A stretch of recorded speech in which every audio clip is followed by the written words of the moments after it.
Hello everyone, welcome to NP classes.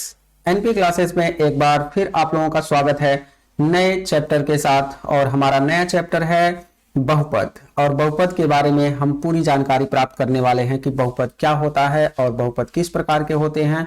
तो यदि कोई बहुपद है जैसे पी एक्स बराबर ए नॉट या ए जीरो भी बोलते हैं इसको, a zero plus a one x plus a two x square dot dot, अगर ए एन पर यक्स पर एन हो तो इस प्रकार का फलन अगर आपको कहीं देखने को मिलता है तो इसमें जो ए से रिलेटिव होते हैं, ए से रिलेटिव जितनी भी चीजें होती है जैसे ए नॉट ए जीरो हो गया, ए वन हो गया, ए टू हो गया, ए थ्री हो गया, ए फोर हो गया, ए फाइव हो गया, ये सभी जो है तो वास्तविक संख्याएं होती हैं।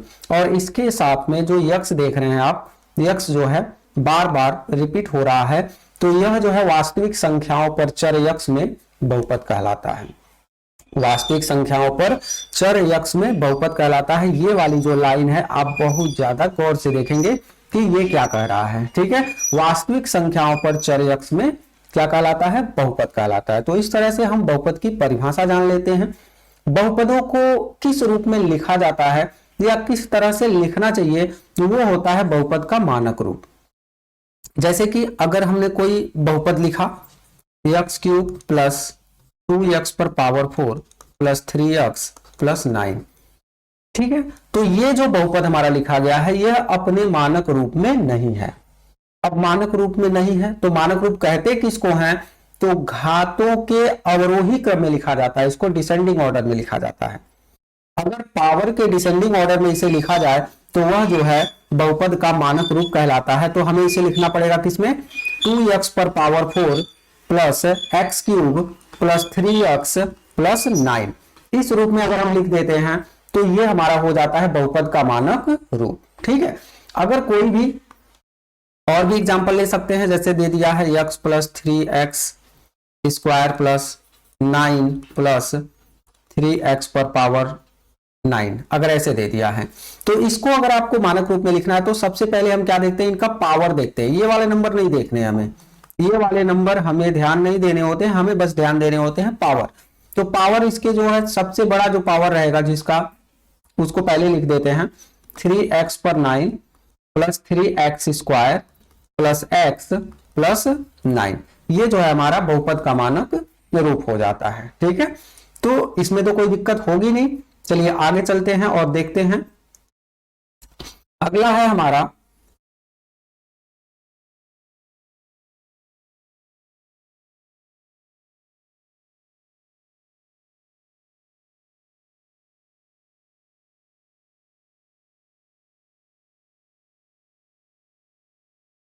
बहुपद के प्रकार।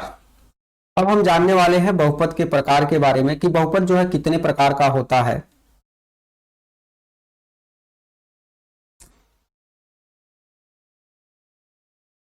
तो इसमें देख सकते हैं बहुपद को जो है दो आधारों पर विभाजित किया गया है, एक तो पद के आधार पर और दूसरा घात के आधार पर। तो पहले हम देखते हैं पद के आधार पर। जैसा कि आपको नाम से ही पता चल रहा है, पद के आधार पर, यानी कि अगर एक पद होगा तो उसे एक पदीय बहुपद कहेंगे, अगर दो पद होगा तो द्विपदी बहुपद कहते हैं, और तीन पद होता है तो त्रिपदी बहुपद कहते हैं, और यदि चार पद हो उसमें, चार पद, तो उसे हम चतुर्थ पदीय न कह करके उसे हम बहुपदीय बहुपद कहते हैं। जैसे एक पदीय में क्या हो जाएगा हमारा? 5 हो जाएगा, 5x स्क्वायर हो जाएगा, 3x हो जाएगा, 3x पर क्यूब x क्यूब हो जाएगा, 3x पर पावर 4 हो जाएगा। ये सब जो एग्जाम्पल है, ये सब जो है ये क्या है? एक पदीय बहुपद होंगे, यानी कि इसमें जो है केवल और केवल एक पद ही होता है। ठीक है, तो एक पदीय बहुपद ये हो जाते हैं। अब द्विपदीय बहुपद किसे कहते हैं? तो जिसमें दो पद होंगे उसे द्विपदीय बहुपद कहते हैं। एक तो हो जाएगा 3x प्लस 5, एक हो जाएगा 3x स्क्वायर प्लस 9x, और फिर हो जाएगा 3x प्लस 2। ये सब जो होंगे ये हमारे द्विपदीय बहुपद कहलाते हैं।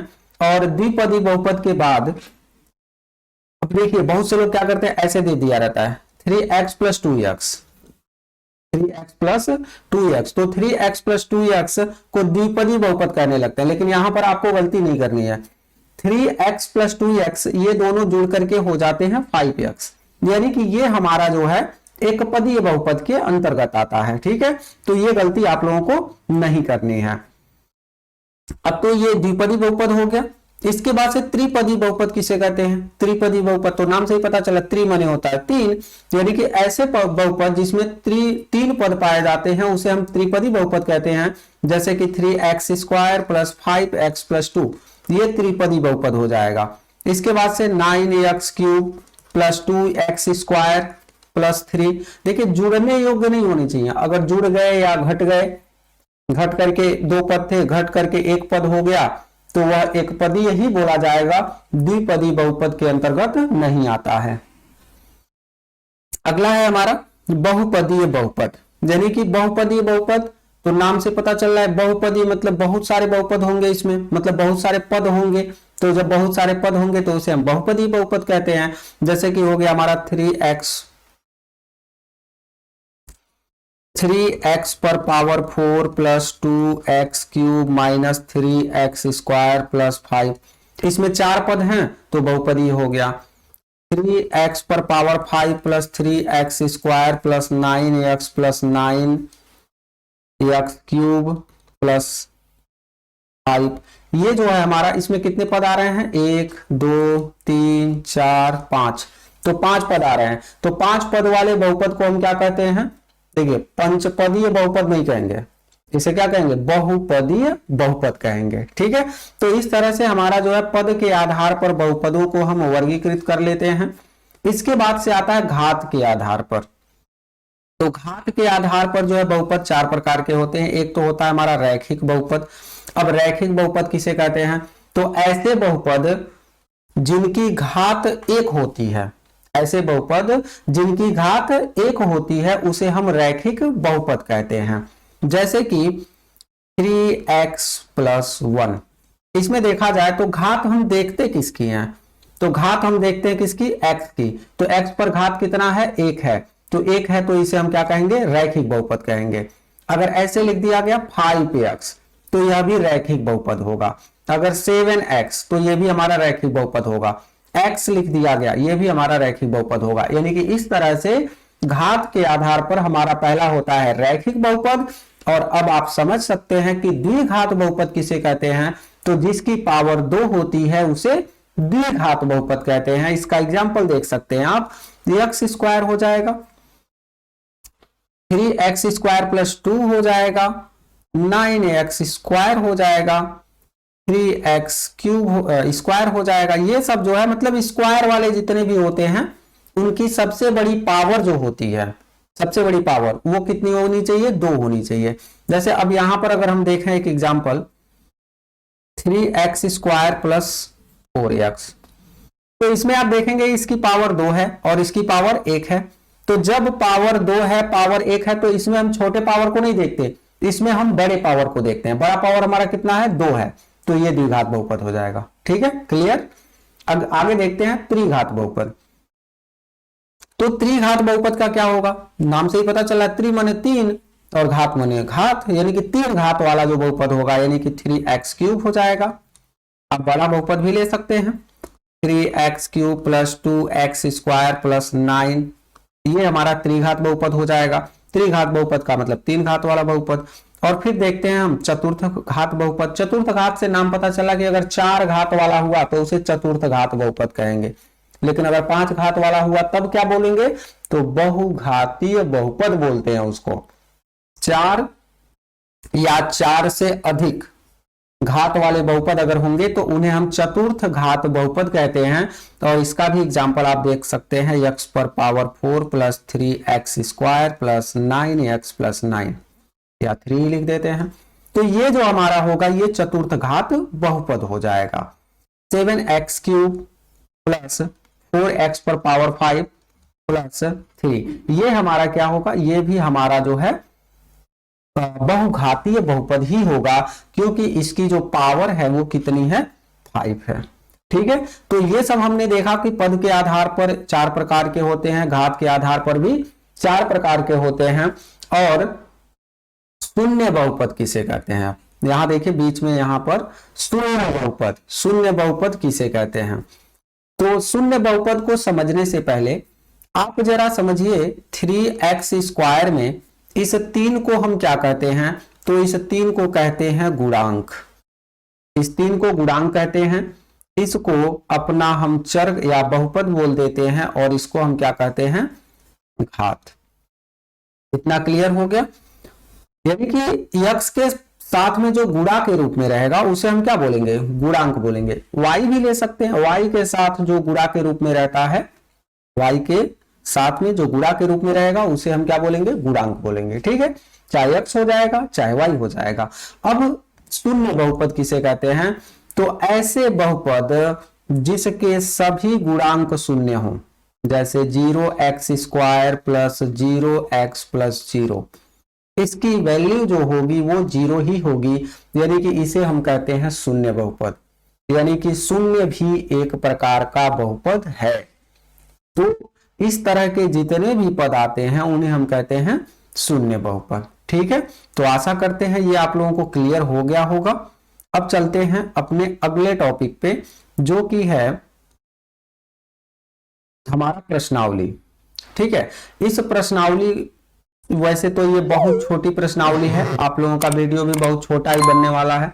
अभी में जो है टॉपिक आने वाले हैं वो थोड़े से लंबे हैं, इसलिए जो है आप लोगों को ये 2A का अलग से दे दिया जा रहा है, उसके बाद से 2B का दिया जाएगा। ठीक है, एक एक प्रश्नावली एक एक दिन में जो है आपको सॉल्व करके दिया जाएगा। हो सकता है एक प्रश्नावली जो है 2 दिन भी चल सकती है, क्योंकि अगर लंबी प्रश्नावली होगी, ज्यादा क्वेश्चन होंगे तो वीडियो बहुत ज्यादा लंबा होने लगेगा, इसलिए जो है आप लोगों को उसको 2 पार्टों में बताया जाएगा। नहीं तो अगर मीडियम साइज में होंगे अगर प्रश्नावली, तो फिर जो है एक ही वीडियो में उसको जो है कर दिया जाएगा। चलिए इसको देखते हैं। इसमें जो है किसी बहुपद fx के लिए y बराबर fx के ग्राफ दिए गए हैं। y बराबर fx यानी कि ग्राफ किसका दिया गया है, खींचा गया है x का।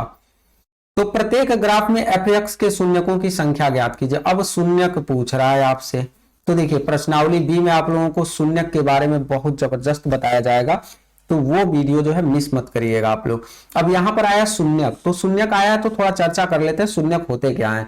जैसे कि अगर हमने कोई बहुपद लिख दिया 2x² प्लस 5x प्लस 3, और शून्यक, शून्यक मतलब इसका अगर शून्यक 3 है मान लिया जाए, वैसे हो या ना हो इससे नहीं मतलब है, अभी हमें ये 3 है तो हम क्या करेंगे, अगर 3 को x के जगह पे रख दें और इस 3 को भी x के जगह पे रख दें, तो निश्चित रूप से इसकी जो वैल्यू हो जाएगी वह क्या हो जाएगी, शून्य। तब तो यह शून्यक है। और यदि 3 को रखे x के जगह पे लेकिन इसकी वैल्यू शून्य नहीं हुई, तो यह शून्यक नहीं है। ठीक है, क्लियर हो गया।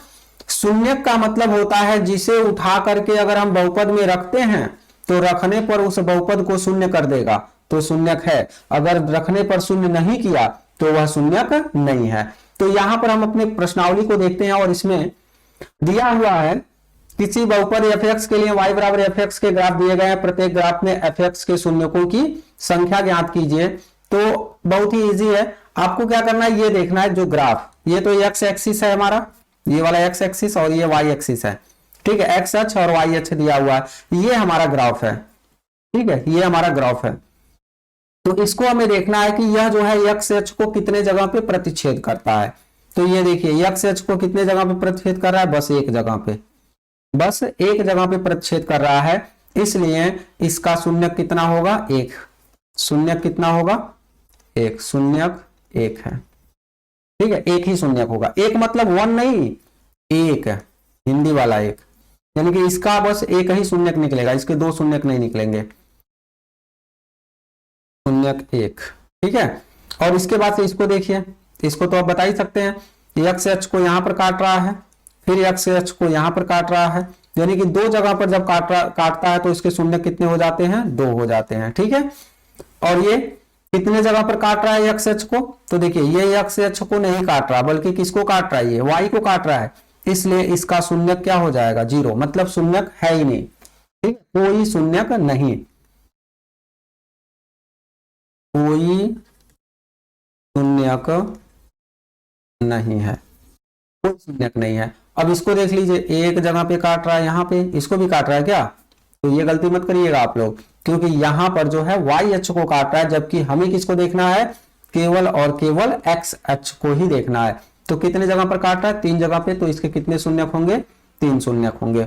अब इसको देखिए, ये कितने जगह पे काट रहा है एक्स अक्ष को, तो यहां से देखिए ये तो वाई अक्ष पे काट रहा है, ये एक्स अक्ष पे काट रहा है, और ये वाई अक्ष पे, मतलब एक जगह पे काट रहा है, तो इसका शून्य कितना हो जाएगा, 1 हो जाएगा। ठीक है, तो क्लियर हो गया कि किसी बहुपद के लिए अगर दिया हुआ हो, किसी बहुपद एफ के लिए y बराबर एफ दिया हुआ है, तो आपको क्या करना है कि x अक्ष को ही देखना है। अगर मान लीजिए संयोग से ग्राफ इस तरह से दे दिया, ग्राफ इस तरह से दे दिया, और आपका y बराबर एफ न लिख करके एफ बराबर y दे दिया, एफ बराबर y, तो एफ वाई का मान बताइए, एफ, तो एफ एक्स बराबर वाई दे दिया है, तो एफ वाई के शून्यकों की संख्या बताइए। तो यहां पर आप क्या करने वाले हैं, एक्स एच को नहीं देखेंगे, तब किसको देखेंगे, हम वाई एच को देखेंगे। तो एक जगह पे, दो जगह पे, अगर 2 जगह पे काट रहा है तो इसके शून्यकों की संख्या कितनी हो जाएगी, 2 हो जाएगी। ठीक है, तो इस तरह से अगर एफ एक्स दिया होगा, एफ एक्स का पूछेगा, तो एक्स को देखिएगा कितने जगह पे काट रहा है। अगर एफ वाई का पूछेगा, इसका मतलब आपको किस पे देखना है, वाई पे देखना है। ठीक है, तो चलते हैं अगले क्वेश्चन पे, और अगला क्वेश्चन है हमारा, अभी पहला ही है, पहले का ही, अभी और भी क्वेश्चन बचे हुए हैं। तो इसमें क्या बताइए आप लोग, 2 जगह पे प्रतिच्छेद कर रहा है, 2 जगह पे, तो इसके शून्य कितने हो जाएंगे, 2 हो जाएंगे। और ये कितने जगह पे प्रतिच्छेद कर रहा है, तो एक्स अक्ष को देखिए, यहाँ पे प्रतिच्छेद कर रहा है, फिर यहाँ पे प्रतिच्छेद कर रहा है, तो इसके शून्य भी कितने हो जाएंगे, 2 हो जाएंगे।